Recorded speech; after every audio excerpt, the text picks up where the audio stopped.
Welcome back, everyone, to the Temple of Technology. I am your host, Scott James Magner, the idiot with a microphone. And tonight, it's time for another episode of So Here's the Deal, the RS Entertainment webcast where myself, the idiot, and my friends talk about and experience my vast collection of recorded media. Tonight, we'll be discussing, as part of our David Lynch Film Fest, Twin Peaks Season 1, Episodes 6 and 7. Take us away.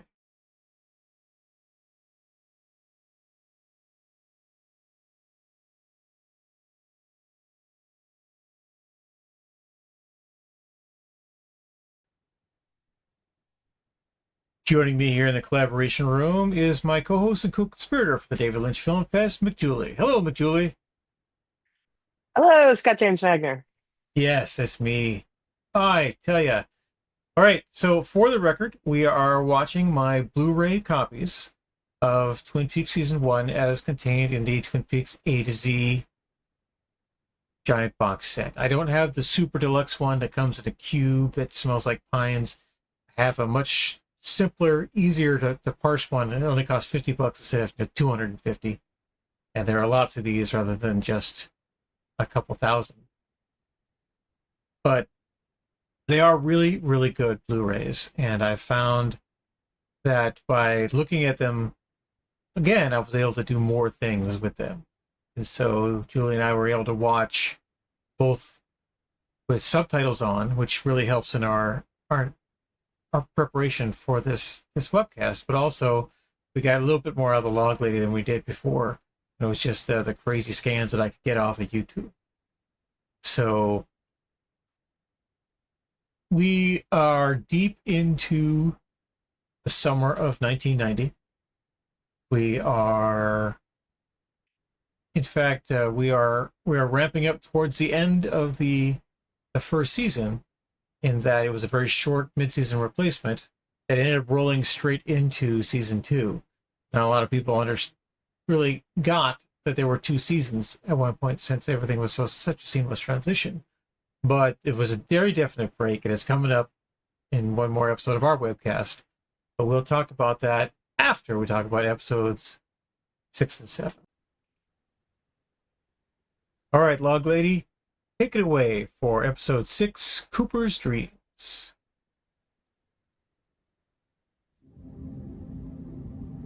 I play my part on life's stage.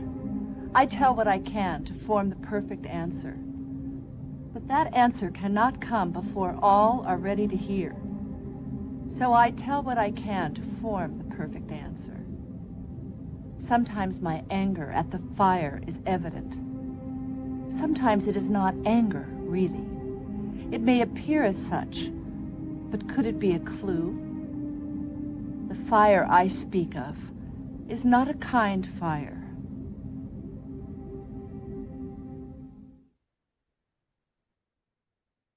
So this is one of the first one of these intros that we really get backstory on Margaret.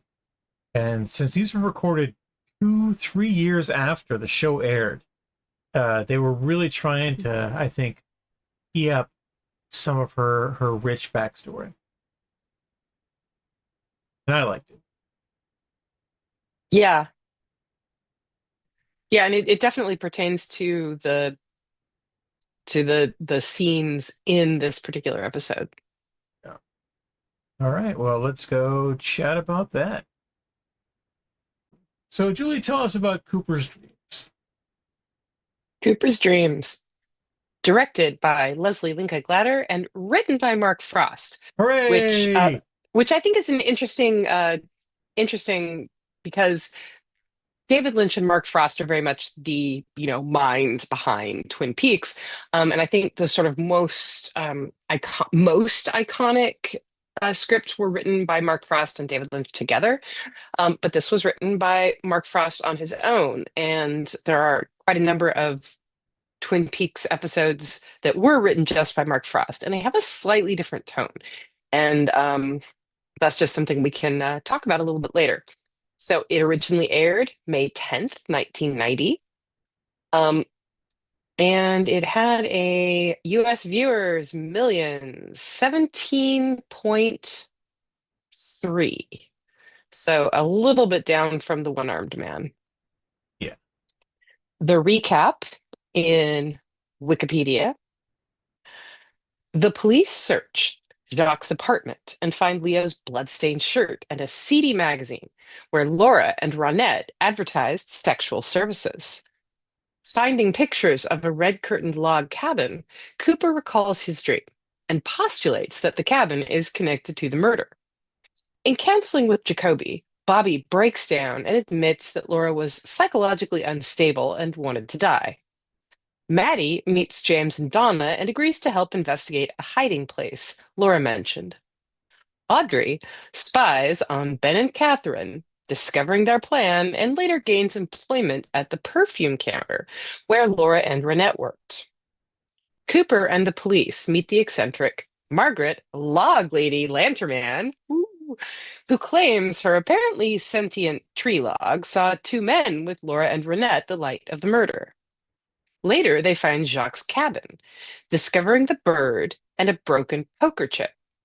Ben meets with Josie, revealing they have been scheming behind Catherine's back. Hank Jennings, husband of Norma Jennings, the owner of the Double R Diner and Ed's secret lover, is paroled and threatens Leo, asserting his position as the leader of the drug trade. Cooper returns to his hotel room and finds Audrey naked in his bed. Hell yeah, he does. And Quite a quite a cliffhanger. it was, and it's one of those great moments too, because Wikipedia, and we'll talk about this in our expanded coverage a lot. Wikipedia leaves out almost everything that was important about this episode, especially the Audrey stuff, because she does a lot in this episode. She goes all over the place and does all these important things, but she gets her heart broken again. And just when you think that Benjamin Horne couldn't do anything worse to her, he does. And she just has to suck it up. And the person she goes to for comfort, Dale Cooper. With, not a stitch of clothing on, but her first words aren't, "Hey, big fella, it's please don't make me leave." And that was such an amazing bit of vulnerability for both the character and the actress, I thought, that it just hits you. It absolutely hits you. All right. Yeah.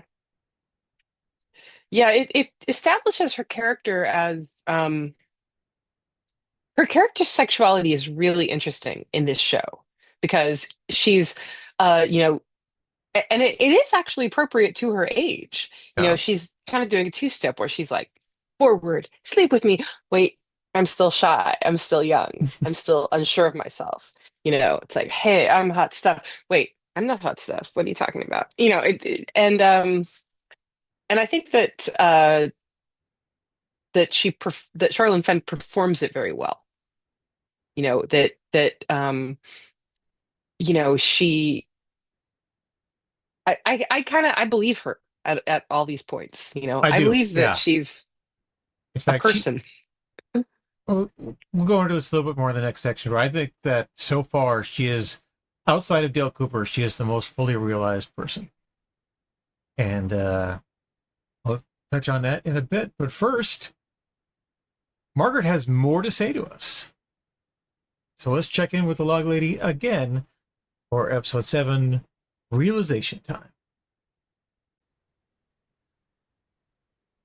Tell it to me straight, Margaret. What's the log have to say?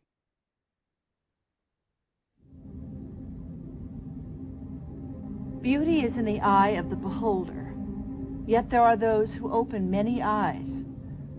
Eyes are the mirror of the soul, someone has said.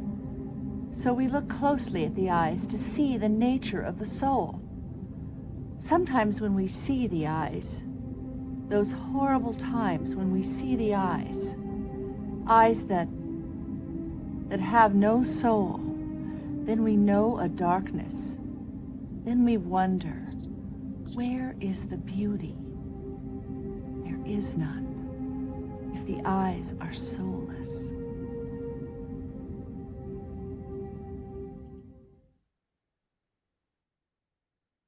Getting deeper and deeper into the crazy mythology. Margaret's seen some shit.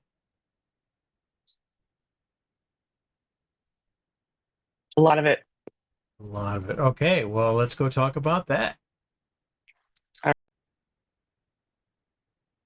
Yeah, she's totally seen some shit. All right. Realization Time was written by Caleb Deshanel.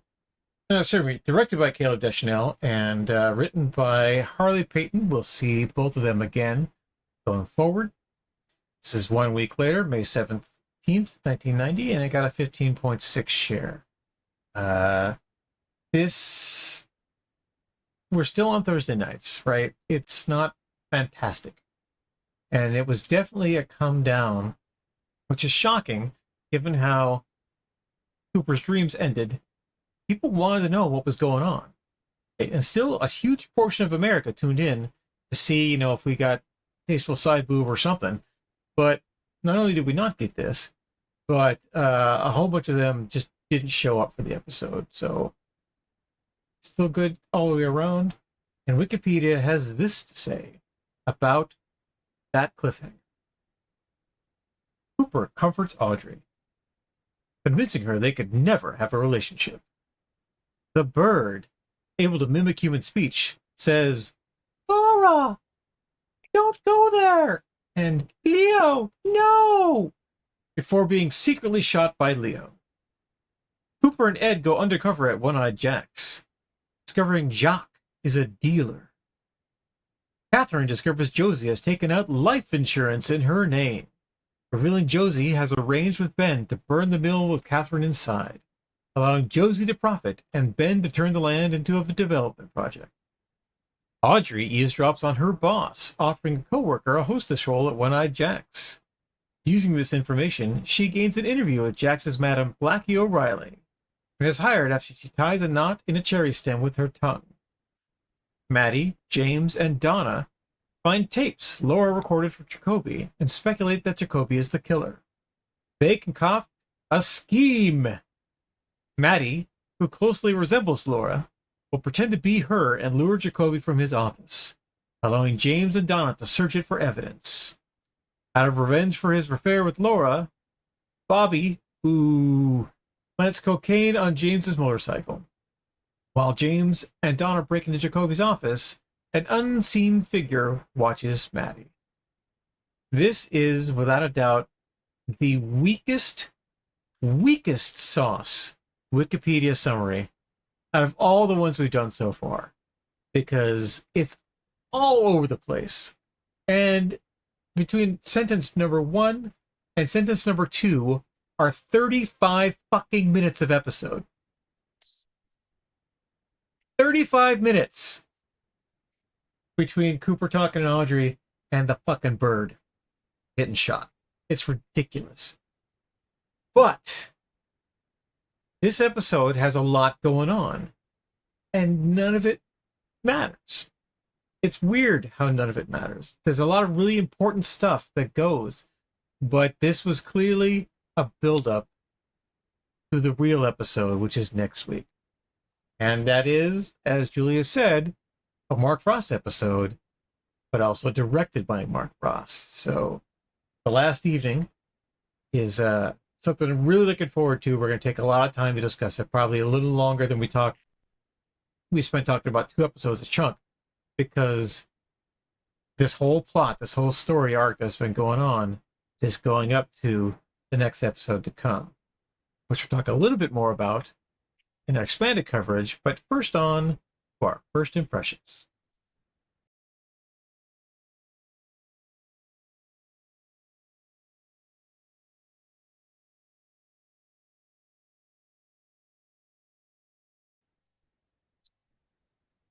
My first impression is these 2 episodes, while they have many great moments, are not overall the strongest. And part of it is because they have to juggle all of the pieces, all of the subplots, and not all of the Twin Peaks subplots are equally interesting.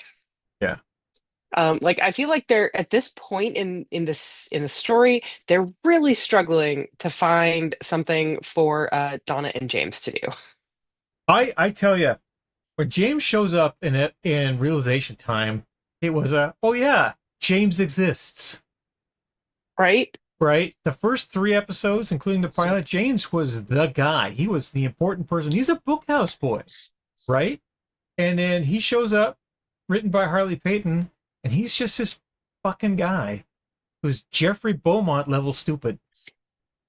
His plan is ridiculous, and how they come across to do stuff is just kind of out there.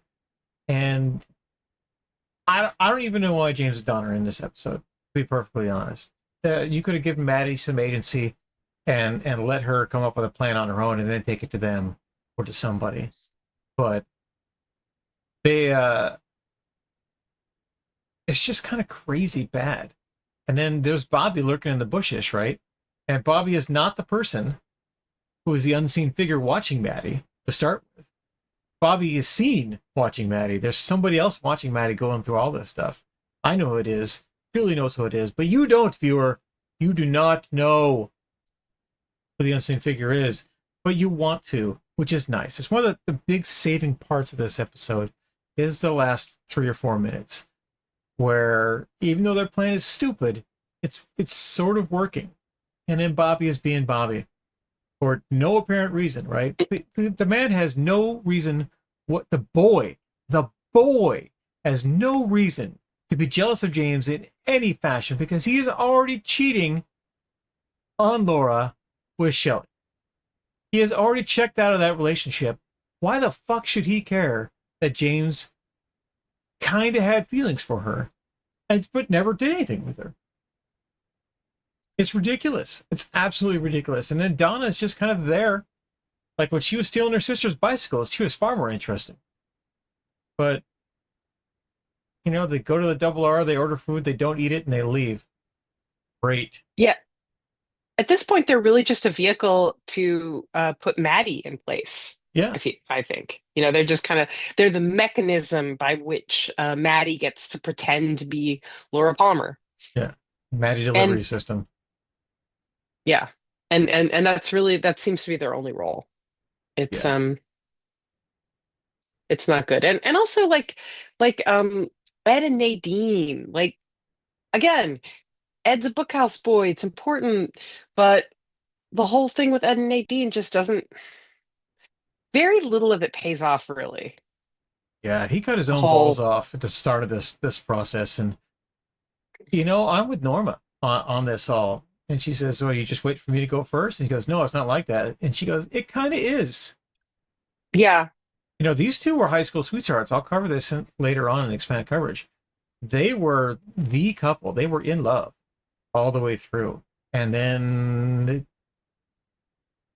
things happened and they didn't get in there. But now, while Hank was away, she needed comfort and Ed was there. And that was nice. But now Ed's being a jerk. And Norma's doing the right thing by everybody, including Nadine. So she's one of the only grown-ups in the room. I talk about Audrey being one of the more fully realized characters, but Norma's the only grown-up besides Dale Cooper. And Dr. Hayward. Dr. Hayward, awesome. I wish Dr. Hayward was the main cast member, so I could talk about Dr. Hayward all day.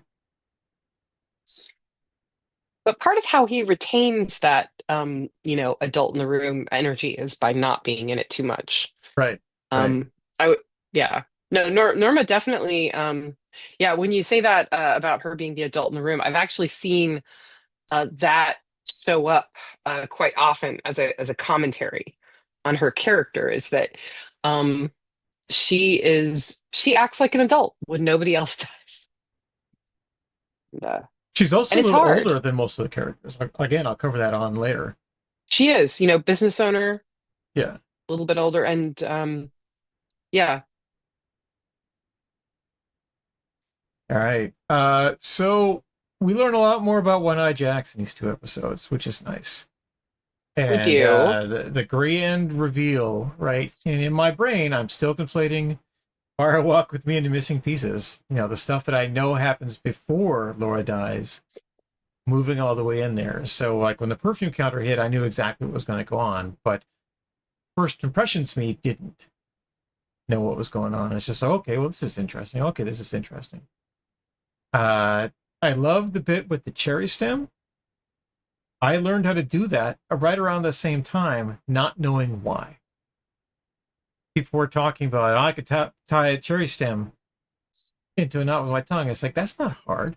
They go, oh, yeah, can you do it? It's like, well, cherry. Yes.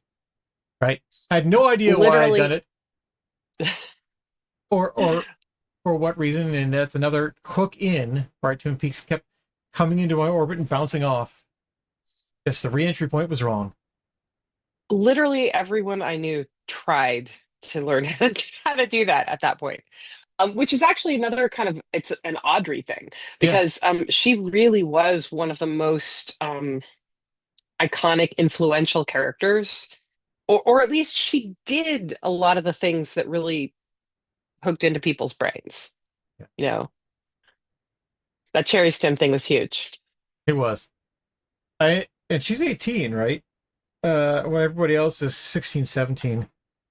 So it's odd. I mean, Dale's right. Dale is much older than Audrey. He's nearly twice her age. And saying, you're a high school girl, I'm an agent of the FBI. You know, I have sworn to uphold a certain moral code. And we'll get back to that a lot more in season 2. But for right now, Dale Cooper is being the nice guy. And he doesn't even really turn her down. He says, I can't be with you. Right?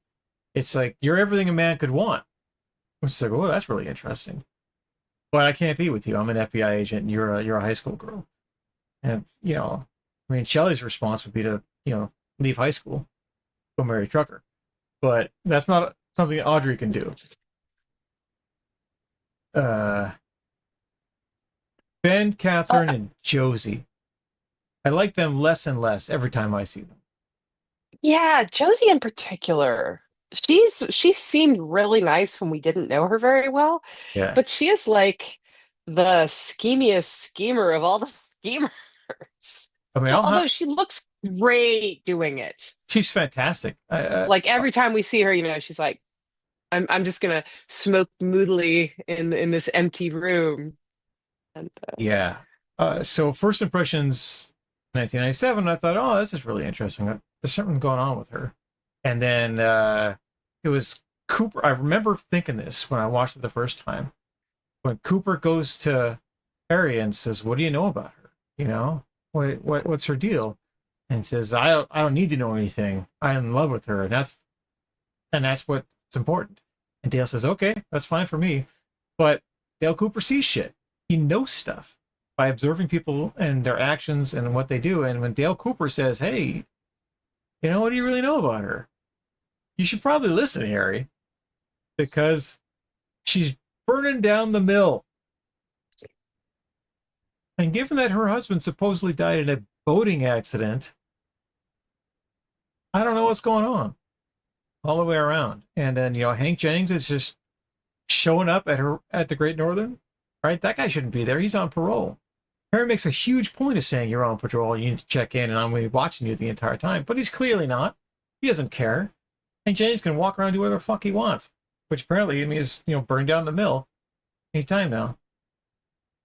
So, second impression, though, of Josie Packard is that she's a dragon lady. She is the worst, the second worst Asian trope is the dragon lady. The first is the Charlie Chan or the Fu Manchu. But she is a scheming, manipulative, beautiful ice queen who smokes a cigarette at a resolve, but it never touches her. She always smokes through the holder. And it's bothering me nonstop. The relationships she is, or the strings she has tied to all these people in town. And every so often you just pluck someone like this. Harry comes running, or Ben drops what he's doing to do this. I mean, Ben leaves a party after going off and having sex with Catherine, to go talk with Josie, and then just kind of leaves again all the way through, which is really fascinating. Why is he doing all these things? This is not how you conduct business, is it? But it clearly is. And we haven't talked about the Leland Palmer in the room, but the Leland Palmer dance extravaganza was fascinating, as he's not so slowly losing his mind. The music comes out of nowhere. I don't know where that music started. Leland didn't start it, but the music started, so he starts to dance, and then he goes, and then Catherine jumps in and does the dance too to cover up for him. It's like, oh, that's really interesting. And then all the Icelanders are doing it. Everybody's doing the oh my head dance. Oh my head dance. Oh, so yeah. that was the most Lynchian thing of all this. We'll save that for later, but it was just crazy. I watched Leland bumbling around going, ooh, I have to do something. It's like, you should go home, dude. How'd you even get here? Can you drive in your condition? Did he walk? Because the Great Northern is a ways away. I know where the Double R is, and I know where that Snoqualmie Falls Lodge is. You can't walk there. You can't ride your bicycle there. You have to drive. Well, it's interesting how the music that comes out of nowhere is kind of a recurring theme in both these episodes. Yeah. That the music that comes out of nowhere, at the end, Leland's dance, but then the music that comes out of nowhere when they find the cabin with the bird. Yeah. like it doesn't really come out of nowhere per se. Like it's on a It's a record. record player. But why is the record player still playing? Nobody's been there in like weeks. Possibly days. The bird's still alive when they get there. Okay, that's true. But still, it seems it's been really a while odd. that record has been going on the one song. Now it's the Julie Cruzy song, right? And it's the main theme of Twin Peaks. So we like that song. It's okay. But again, it's Hawk doing his tracking thing. Come on. Let him pull his gun out. Let him do something. I didn't see on the episode, remember this was from the 1990, but I was looking for it at the end. No animals were harmed during the filming of this, because Leo pulls out a rifle and shoots the bird. He snipes it from a long way off, and the bird's blood is everywhere. It's all over the donuts. And I remember my first impression was, oh shit, the donuts. But now it's like, oh shit, the bird. We didn't really get to know the bird, but the bird had a name. The bird had a plot importance. And, the bird's dying testimony is admissible in court, believe it or not, by the rules of evidence. Because they were lawfully recording the bird, hoping that the bird would say something. But the bird's little creepy voice does get to me. That Laura, don't go there. It doesn't. It's not imitating a person's voice. It's like, or maybe it's Renette Pulaski's voice. I think it's Renette. But it sounds so childlike. Yeah. And mournful. Like it's like a ghost voice. Laura. I mean, it's. Yeah. I mean, I wish we had 5 more episodes of the bird. That'd be great. Have the bird be giving us clues like the log from now until the end of time. But the shock value of that bird just getting his head blown off, or some part of it off, right? I mean, Leo's not that good of a shot. He can't even hit Shelley unless he's using a sock. Well, it's a bird, yeah. So there's not that much to. Plus, he was in a cage. He just had to get close to there, and the bullet will ricochet around off the plexiglass prompt reader or something. I don't know, but yeah. And that's, I think, what I've got for first impressions. Hispanic coverage, of course. I have a lot more to say about this episode and these episodes and what they mean in the greater scheme of things. But do you have any more thoughts, memories of 1990 when you are doing this live? Let's see. The big one I remember at the time was that everybody loved Audrey's, cherry stem tying Yeah. bit so much. Like that. It was just so popular. Like people couldn't stop talking about it. Um, Another thing that occurs to me, rewatching it, and this is why I said that about how this was written by Mark Frost. Mark Frost, Yeah. is because the character of Cooper is a little different Mm-hmm. than in episodes where David Lynch has a hand in his creation. That is, he's a little bit more grounded and a lot more cranky. Like the way he responds to being surrounded by Icelanders who are Icelandic time, and apparently this causes them to want to like clog dance in the middle of the night. Yeah. Um, he is super just mad about that. And I feel like in other episodes, Cooper would be moderately annoyed, but a little bit more of that he would have a little bit more of that gee whiz quality And he might still. also want to go experience Icelandic traditions that keep them up all night long. But he's never been to Exactly. Iceland. He doesn't know. A little if you can't beat him, join him kind of thing. So yeah, so that was something that I thought was kind of interesting as a difference I don't remember noticing at the time, but it does kind of stand out now. Um, Something that I've seen referenced in a couple of other uh, sort of fan opinions on Twin Peaks, and it does ring true, is that back in those days, in the early 90s, what we would now call prestige television, of which Twin Mhm. Peaks is very much an example, but it's a very early example. And in those days, it was actually still pretty new of a concept to care deeply about, who wrote this episode, who directed this episode. Um, it's kind of de rigueur for fans now to talk about that. It's like, oh, that one was, written and directed by that showrunner or whatever. But I feel like when Twin Peaks was coming out, there was that was still in the days where the whole thing was just kind of broadly attributed to David Lynch. Yeah. Um, and so, differences in tone or differences in the way a character was treated from one episode to the next, we weren't consciously evaluating those in terms of, who wrote and who directed that particular episode. And I I feel agree like we would 100%. now. Yeah. Oh, yeah. If It's Twin Peaks was nonstop. coming out now, we would definitely. Like this was going on. This was 1990s. This was season 4 of Star Trek: The Next Generation, and Star Trek fans were only just realizing that LeVar Burton was directing episodes. Right? They weren't listing it in TV Guide. You had to know.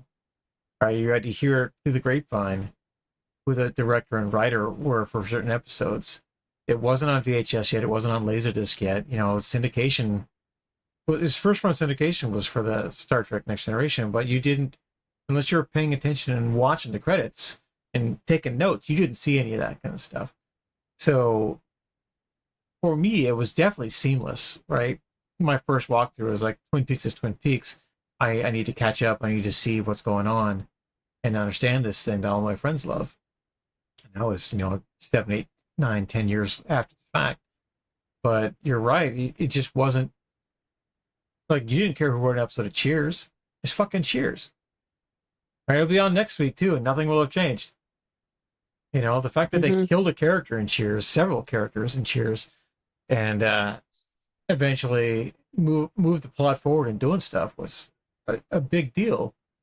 But for a comedy, but for a crazy drama like this, where everything is just settling in and getting through it, seeing it with old man eyes, it's quite jarring.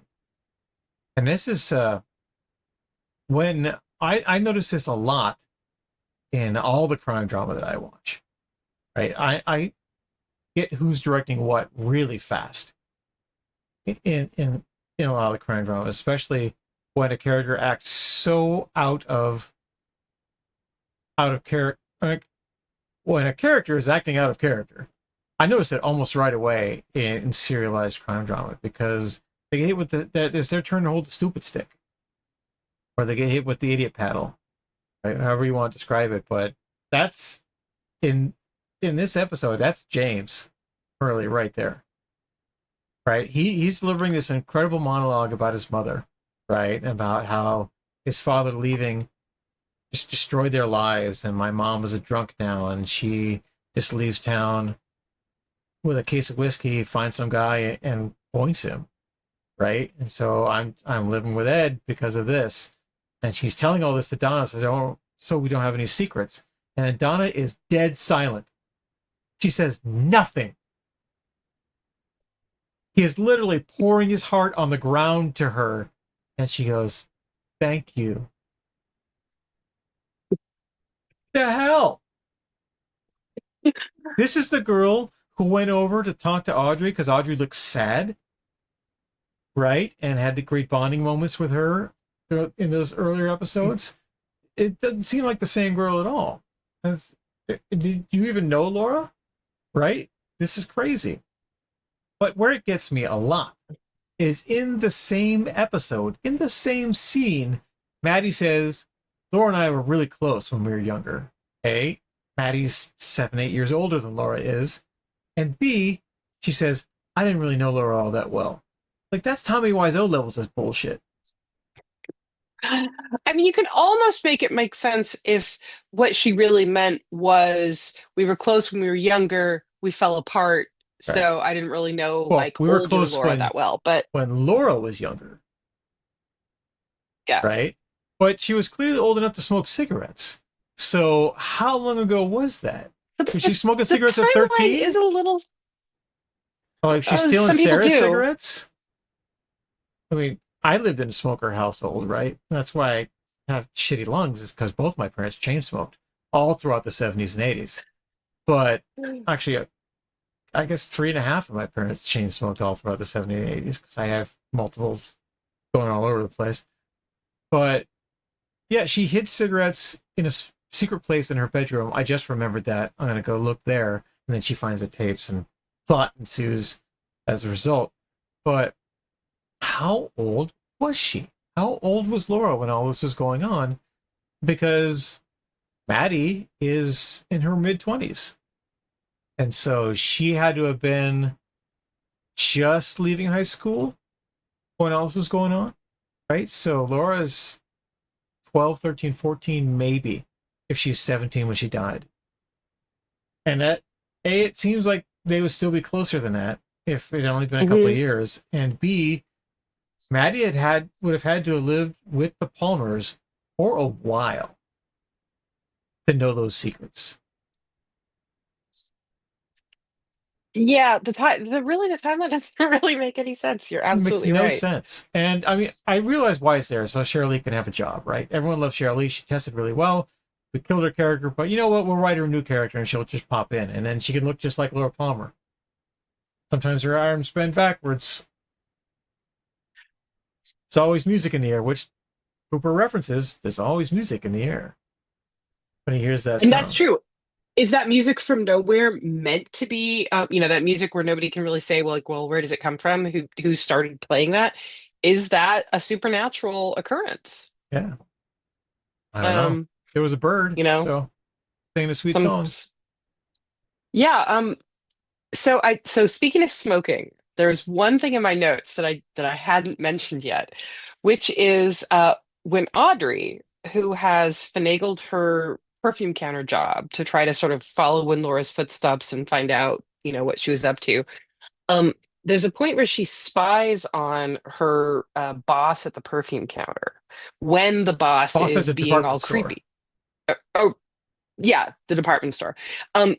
But he's being all creepy with one of her coworkers. Yeah. And she goes into his office. She lights a cigarette. She gets into a closet with these slats and it's just smoking away, and they're all just watching them. Right? Yeah. And even in the 90s, I am pretty sure that if somebody was just in your closet smoking, you'd notice. Yeah. Again, even I Jeffrey mean, Beaumont's plans are better than that. exactly. Exactly. Um, so that was something. I don't remember if I noticed it when Twin Peaks ran for, when we were watching it for the first time, but it just jumped out at me Yeah. this time. I watched this episode twice this weekend. Both times it was like, are you blowing it out a window? What are you doing? Are you swallowing it? Where's the smoke going? And she knows every hidden place everywhere to spy on people, which is fascinating, right? There's an Audrey Horne. It makes me want that Audrey Horne spinoff even more, to see what this character could have become had Lynch been able to go the full mile with her, especially if she was going to become Mulholland Drive. All right, but that sounds a lot more like kind of coverage and first impressions. So why don't we move on to that section now?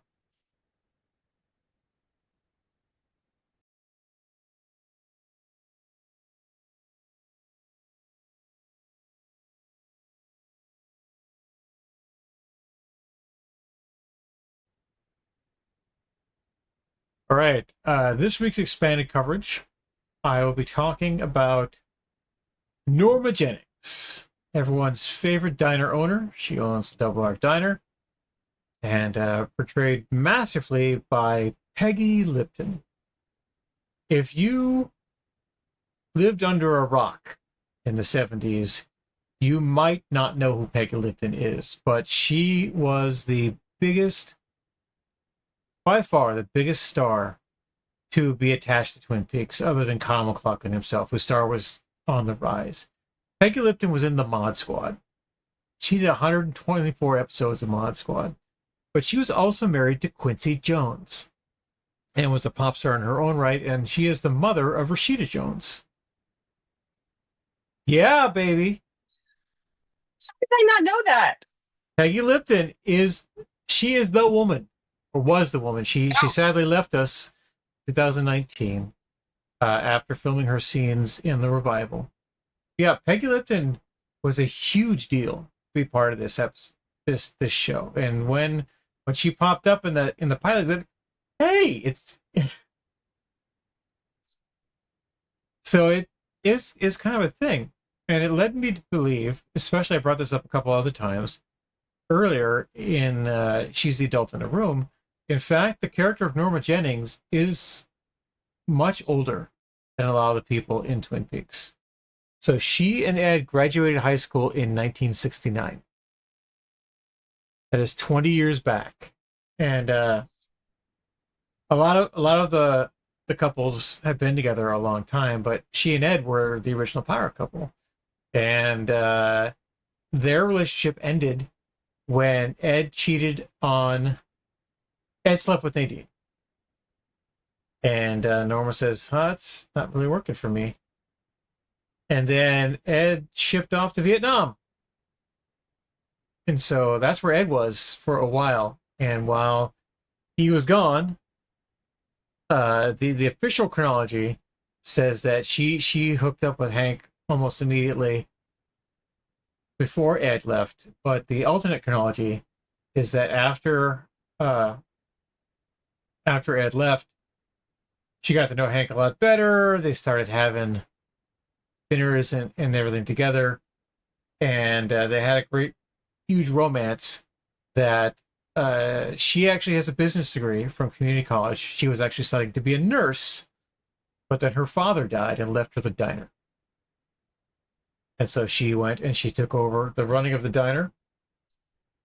But Ed got back from Saigon, saw that Peggy was running the diner, talked to her for a while, and they just kind of went from there. And then he officially married Nadine after he was back from the war and moved on.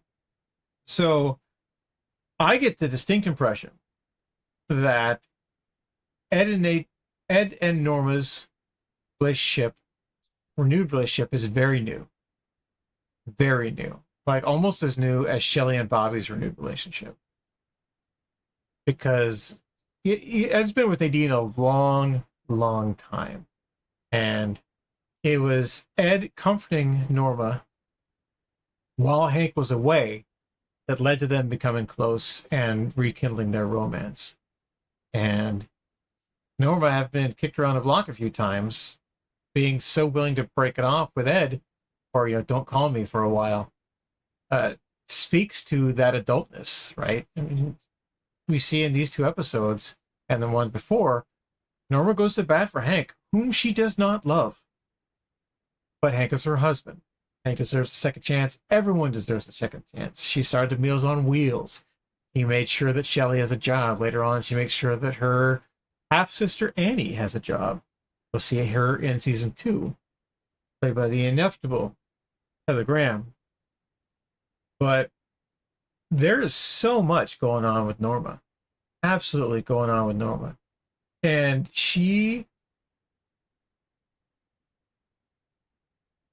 I don't know, she's the tragic figure, right? If she was a man, she'd be a bookhouse boy. Instead, she runs a diner that was left to her by her dead father. And she could have done anything with her life, but she was married to Hank, and she didn't become a nurse, and now she's stuck in fucking Twin Peaks, running this diner, which she likes. Don't get me wrong. She likes having the diner. She likes serving people. She likes helping people. And it allows her to live a rich and full life without Hank fucking Jennings. Don't need him. Scrape him off.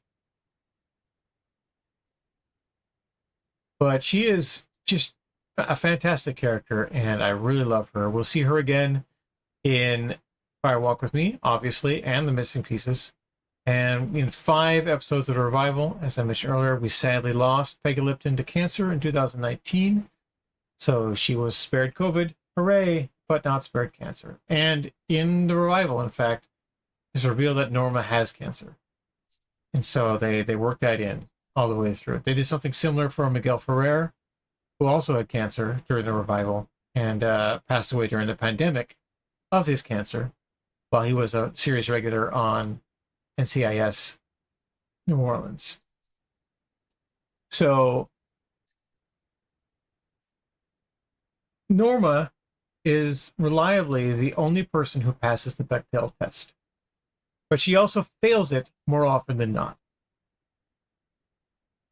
because she ends up talking to Shelley about Leo all the time, or about Hank or Ed, but she is there to help all these people with their problems that aren't man problems as well. So I think she's the adult in the room, and she's one of the more important characters, a linchpin, as it were, for Twin Peaks as a whole.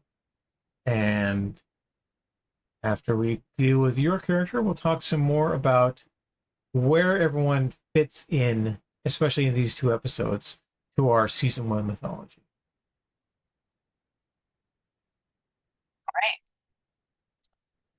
I would like to talk about Maddy Ferguson. And according to the Twin Peaks Wikipedia, she is actually named after 2 characters, or the 2 lead characters in Vertigo, Hitchcock's Vertigo. So Madeline Ferguson. Madeline is the first name of Kim Novak's character, who is also a doubled character. And Ferguson is the last name of the Jimmy Stewart character. And I thought that was an interesting reference. Although I feel like I don't feel like it's a very specific reference. I feel like it's just more of a kind of generally reminding you that Twin Peaks takes place in a noir universe. But Maddy was added because, very famously, because the audiences liked Laura Palmer.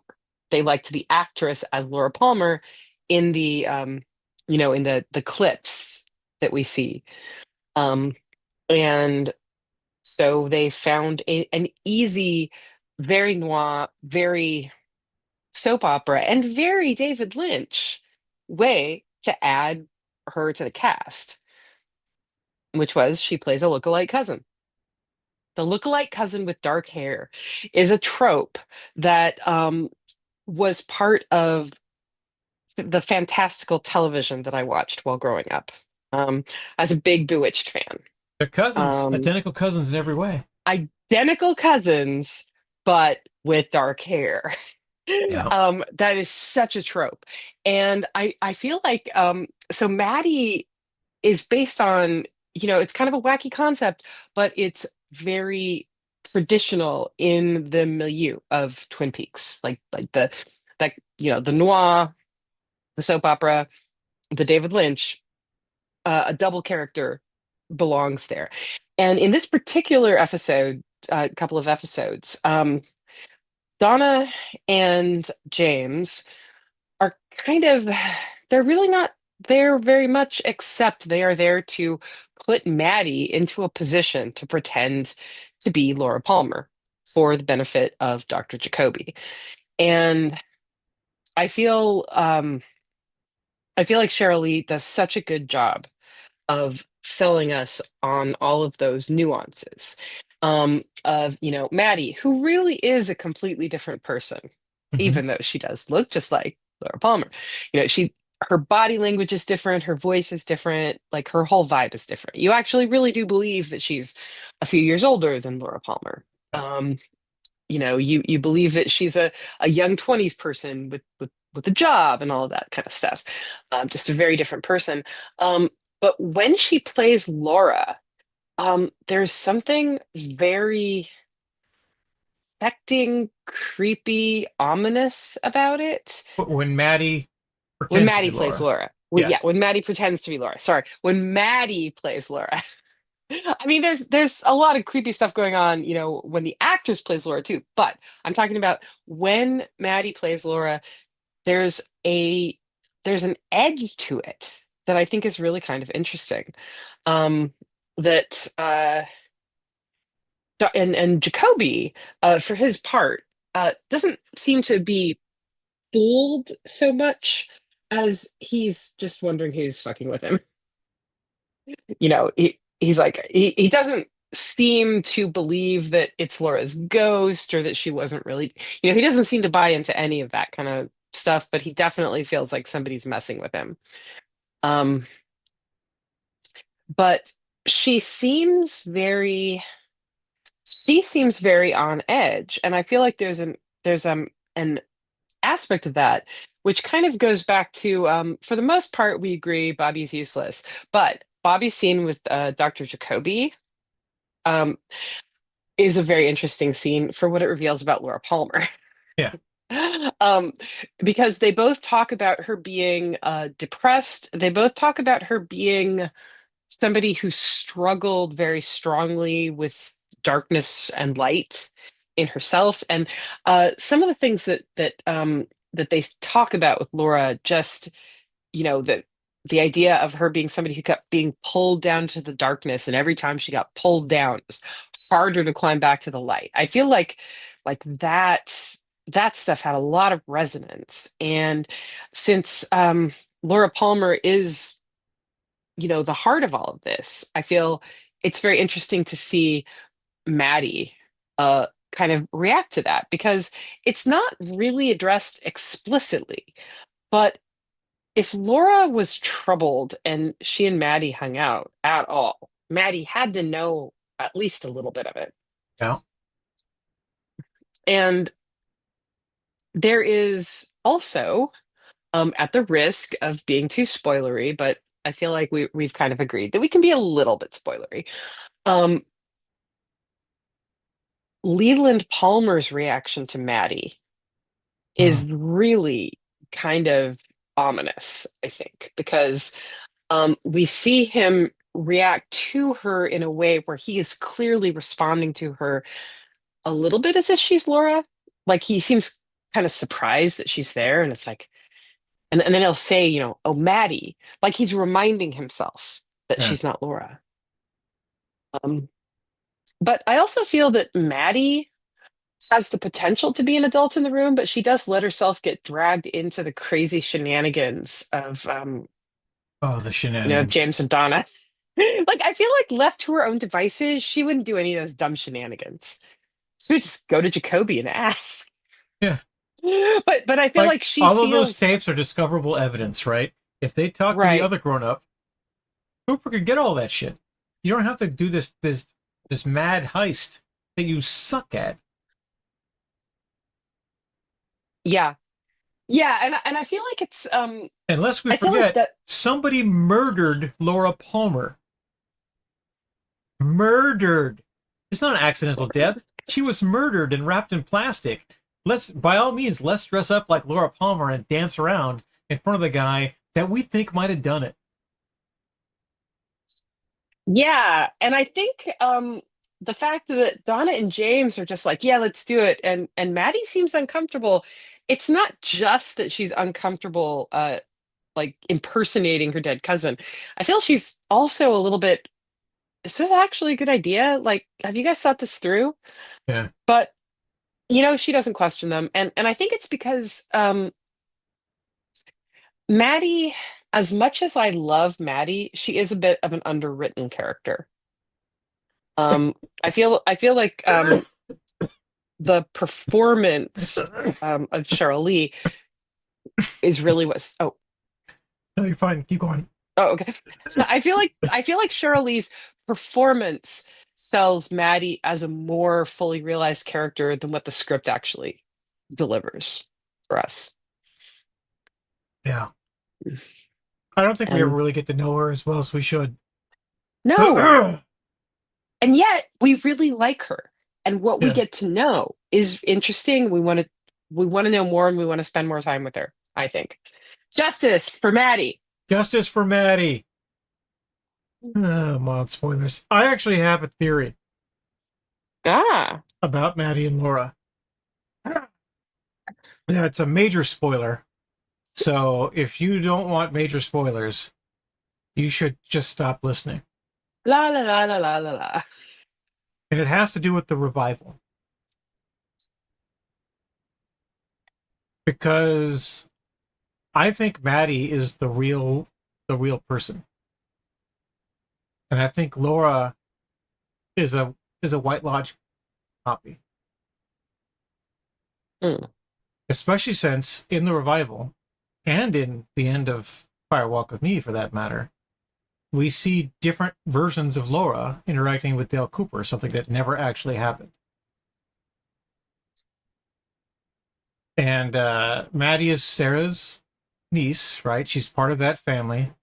And all the crazy shit that goes on in Sarah Palmer's life, well, that's going to go on in Maddie's life too, right? Because she's tied to the same stuff. She's tied to the same people.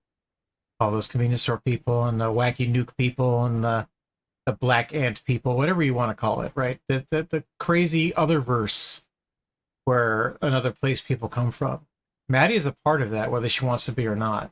And she's lived up here until 1989, a fairly decent and respectable, be a good person life. She works in an insurance company, right? Or travel agency, was one of those things, an insurance company. And until she comes back to Twin Peaks, her life is normal and safe and fine.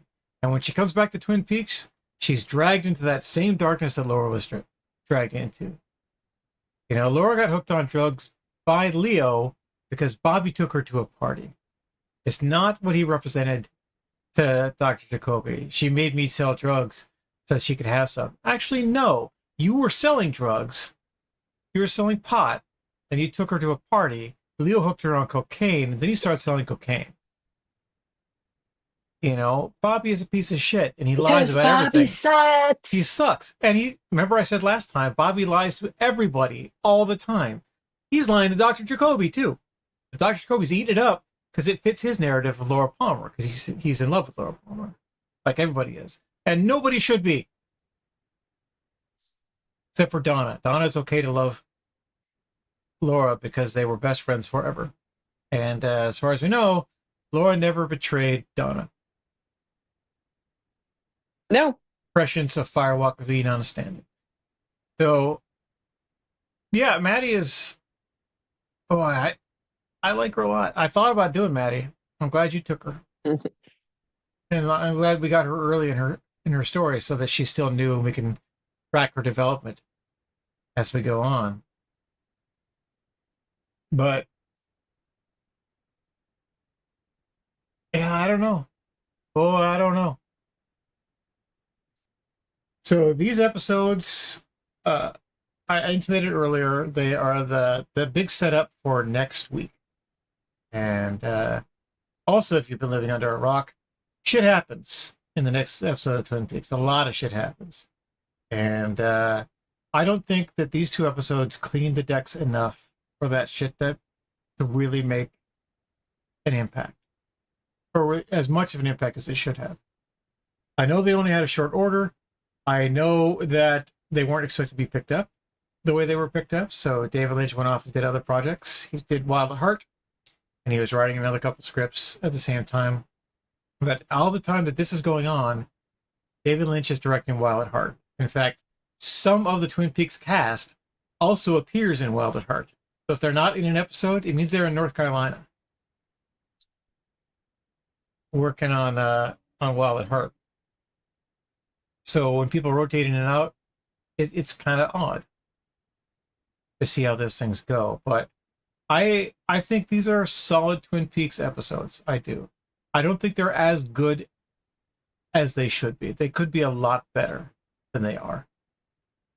And I think it's just rushed scripts and non-serialized directing that make them more uneven than they should be. But mythology doesn't advance. The only plot points we get are what the Horns' plans actually are, which we kind of knew that they wanted to burn down the mill, but we didn't know that they wanted to burn down the mill with Catherine inside. And as far Catherine is very annoying, so I do. She's very annoying. I don't mind that so much. Piper Laurie is also a huge star, right? And I just don't feel the need to profile Catherine Martell because she's an awful human.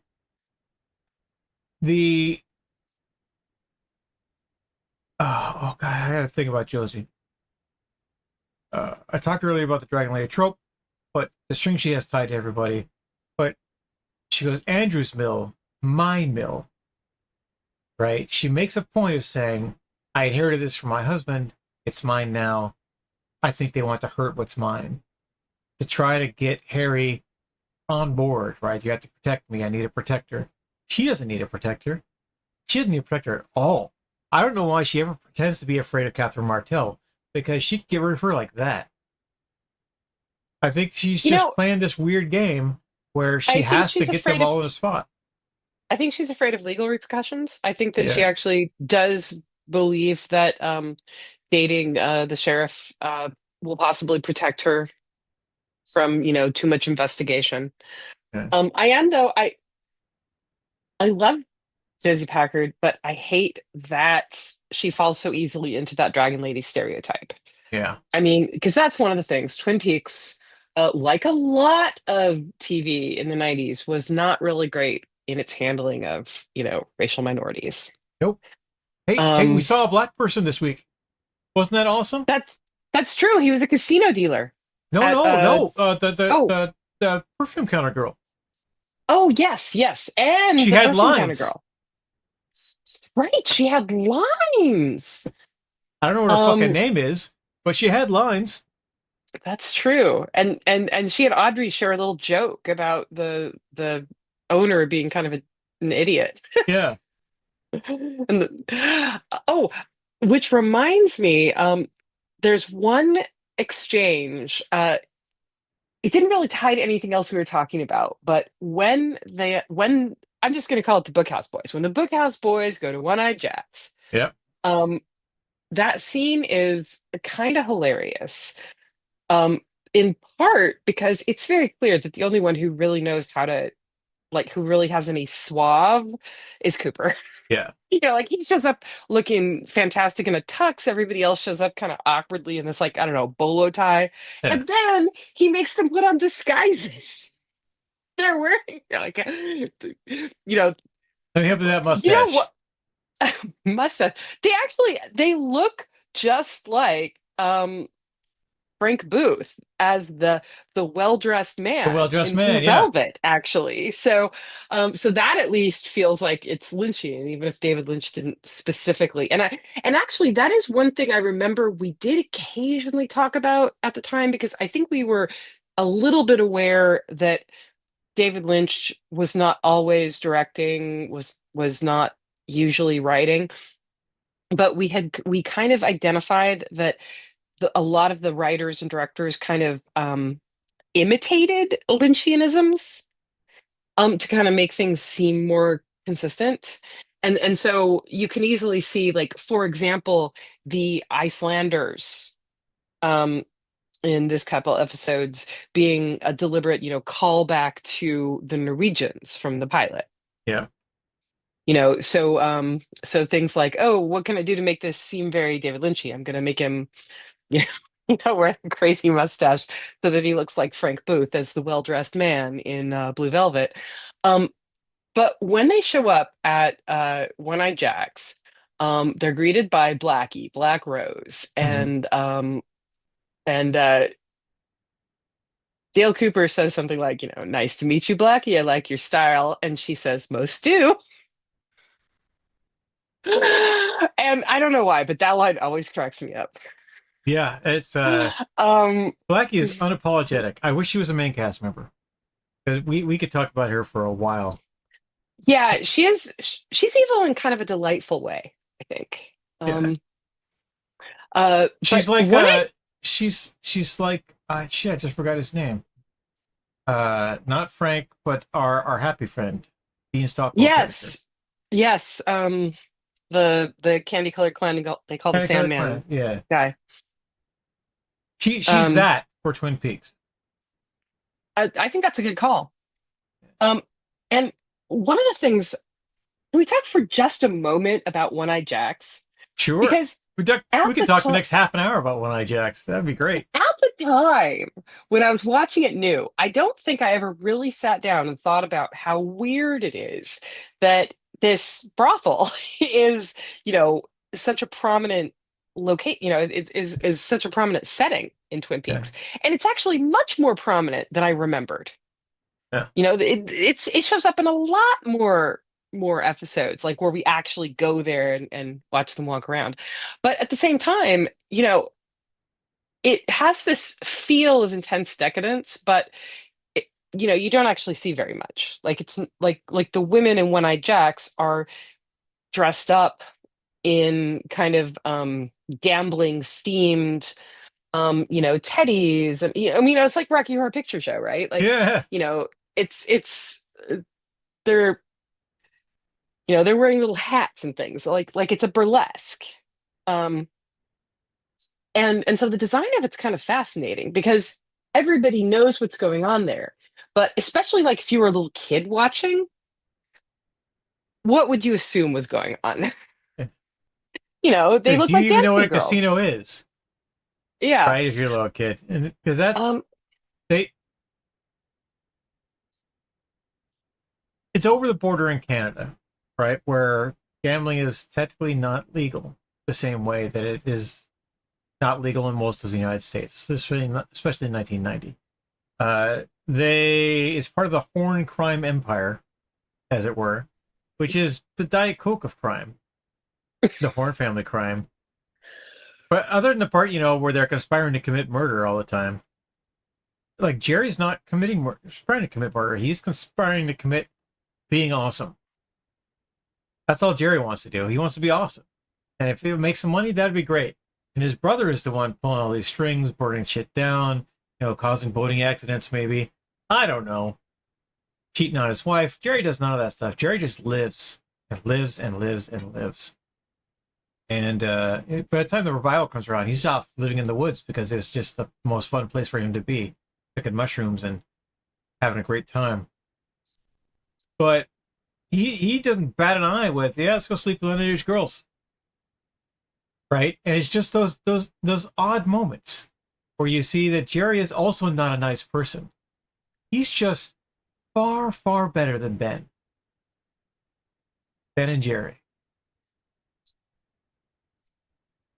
yeah, and I feel like An easy way to look at it in a way is that there are characters who are actively evil, and there are characters who are just deeply amoral. Yeah. And I feel like Jerry is just kind of one of he's amoral, but in a, well, whatever kind of way. Yeah.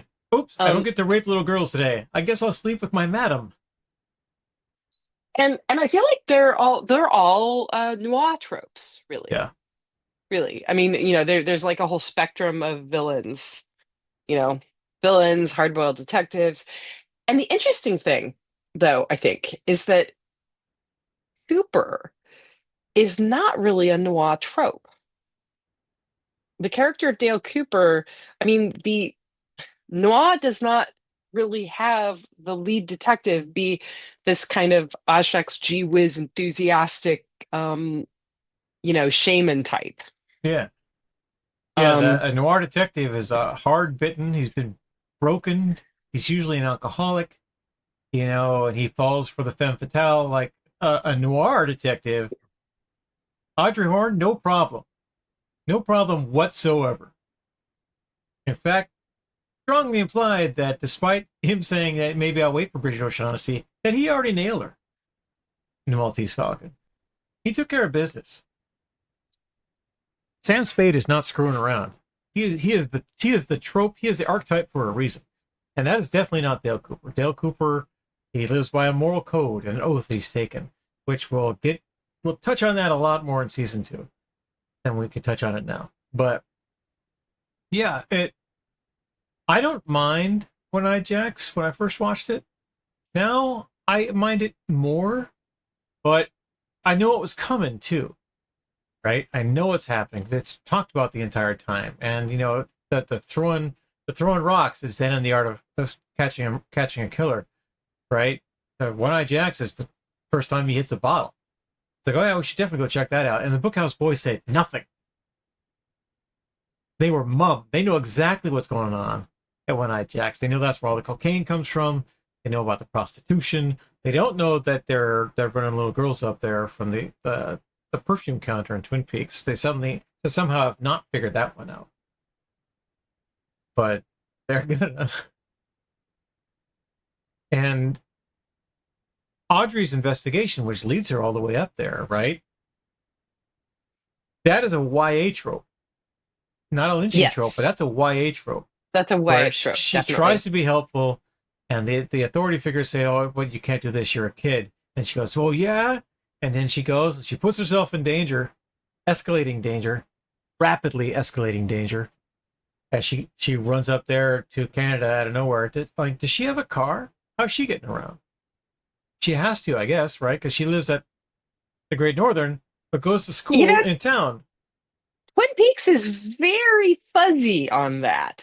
Yeah. Just like how we don't know how Leland ended up at the Great Northern for the for the dance scene.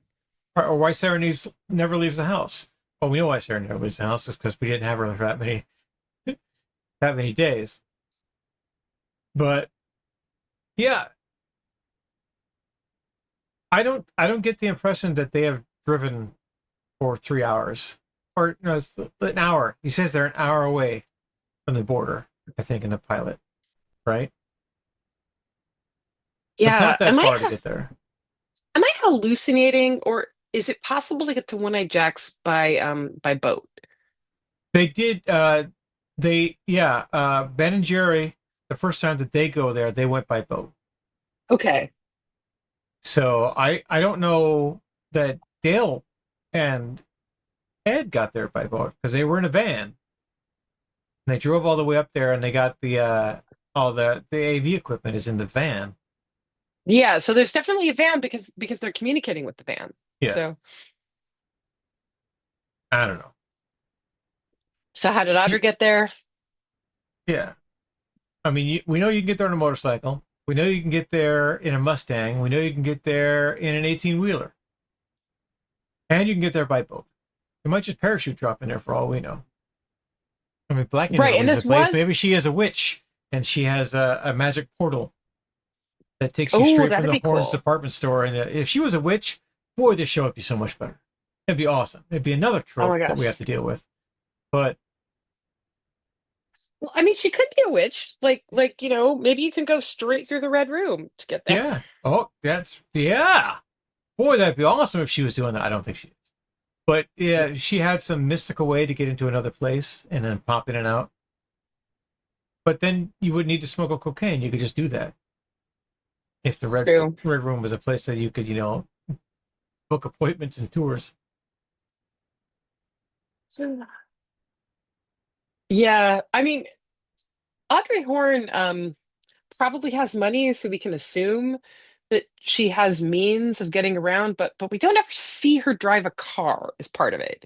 Yep. And that's one of those things that is kind of like TV of the time, I think. People didn't always ask these questions back then. Like, I don't remember ever once when it was new wondering, like, how did Audrey get there again? Yeah. I mean, to be fair, border crossings were a little easier prior to 911, Yeah. but um, but yeah, which actually is one other thing in my notes that we haven't brought up yet, so I just want to spit that out there. Get it in. Class differences. Oh my goodness. In She is Twin rich Peaks. and they are not. Um, He can afford to do all sorts of stuff that the normal perfume counters can't do. well, and the interesting thing is the class differences between just Laura and Renette. Mhm. When we meet Renette's parents, it is really obvious just from how they're dressed, everything about their portrayal just says they are a lower socioeconomic class than Laura Palmer's parents. And it's also just implied by the fact that Laura was this pillar of the community where people didn't really know Renette. And that fits with my memory of high school. Like, I didn't grow up in a small town, but it does seem to me that there was definitely, generally speaking, kind of a class structure. Like, it was usually like you didn't have to be rich to be like one of the popular kids, but it was pretty obvious that the poor kids were not the popular kids. Yeah, I did grow up in one of those small northwestern towns. And we had to cross tracks to get to the wrong side of the tracks. To then go to the real side of the tracks. I mean, I literally walked to school in the snow because we couldn't afford the bus fee. And the school bus didn't always stop on my street, or didn't stop at times when I needed it to go somewhere. I doubt the bus is going up to the Great Northern. No, I'm very sure she's got other stuff going on. But yeah, and the Pulaskis were so proud that she'd got a job at the perfume counter. They were so proud. She was not going to be working in the not going to be working in the mill like us, right? She has an opportunity. She can get out. And it turns out that opportunity got her way out. Yeah. Yeah. And so Audrey Horne is obviously a step above, class-wise, a step above Laura, the same way Laura was a step above Renette. And it's interesting because it's done fairly obviously and fairly consistently, but nobody ever talks about it. Like, it doesn't make its way into the dialogue at all. So I just thought that was interesting. No, yeah, it absolutely is. That's not that's not even one of our tropes, though, is it? No, it's just this thing I happen to notice. It's just a thing that happens, and it's there, yeah. I believe it. I mean, everyone needs to do the double R because it's a cool happening place to be, but also because they couldn't afford more than one set. And they already established it. So we have a high school set because we shoot high school dramas in Los Angeles. That'd be great. And we have, the establishing shot of the Snoqualmie Lodge, which is both the Great Northern and where the Martells live. Just done different, shot from different angles. Yeah, who owns land and who doesn't is an interesting thing that now I have to look at every episode. Because owning your house is a lot different than owning land. And not a lot of people own land in Twin Peaks. Yeah, it's not a super rich town. No. It's not super poor. It's not like one of those dying timber towns, but it's not a super rich town. It's the kind of town where a small time bigwig, like Ben Horn, can really shine. Like I think in the other towns, the guy who owns the resort wouldn't necessarily be a bigwig, but in Twin Peaks he is. Makes me wonder what other well, I guess we have seen another motel because that's where they went. That's where Ben and Catherine hook up. Is at that other Yes, but motel? yes, and that's the lower class hotel. That's the You low can class hotel. It's lower class hotel. So Mike, the shoe salesman, is there. Yeah. Oh, Mike. Cool. Well, we've actually gone a while on expanded coverage, a lot longer than I thought we would. Mainly because so much didn't happen, but did happen at the same time in these episodes. Anything to cover now before we move on to our final thoughts? Is there another hidden note? No, I think that was my last one more thing kind of note. Just one more thing. Just one more thing. Sorry to bother you. One more question. One more thing. One more thing. Awesome. Well, let's move on to our final thoughts for this week.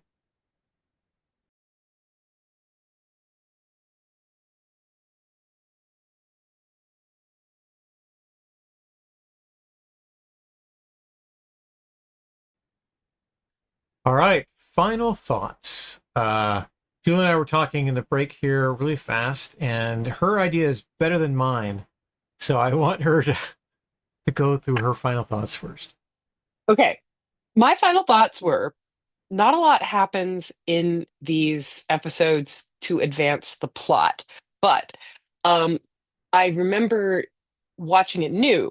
We weren't thinking, well, that didn't advance the plot because so many things happen in them that are so cool. Everything from Dale Cooper getting awakened in the middle of the night by clog dancing Icelanders who won't stop singing to my favorite bit is probably the creepy bird, because I think when the bird starts talking, I think it's doing Ronette's voice, but through the bird, it sounds so creepy, like a little ghost girl, Laura, Laura, no, Laura, don't go in there. I mean, it just chills. And so I would say it was so fun to watch, new, but yeah, it doesn't really advance the plot that much. Yeah, it dovetails with my final thought is that these two episodes are a giant nothing burger.